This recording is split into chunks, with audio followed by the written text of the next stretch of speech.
బ్రహ్మ, విష్ణు, మహేశ్వరులు నశింపుగలిగిన పరమాత్ములు. వీరు దేవుళ్ళు, ప్రభువులు, స్వాములు. వీరికి చావు పుట్టుకలుంటాయి.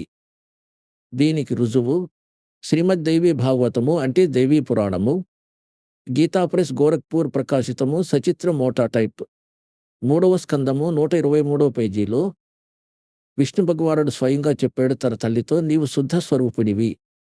మీ దయ వలనే నడపబడుతున్నది. విష్ణు అంటున్నారు, నేను బ్రహ్మ శంకరుడు మీ దయ వల్లనే గదా మేమున్నాము. మా ఆవిర్భావ తిరోభావాలు అంటే జనన మరణాలు జరుగుతుంటాయి. మేము అవినాశులము కాదు. ఇంకా శంకర భగవానుడు అంటున్నారు, మాతా బ్రహ్మ యొక్క జన్మకారకుడు మీరే కదా. అయితే నేను తమోగుణ లీలలు చేసే శంకరుడు మీ పుత్రుడు కాదా? అంటే మాకు సైతం మీరు జననియే. నేను మీ పుత్రుడను. మేము కేవలం నియమిత కార్యాలే చేస్తాము. మేము 3 గుణాలతో ఉత్పన్నమయ్యాము. సత్వరజస్తమో గుణాల బ్రహ్మ, విష్ణు, మహేశ్వరులము.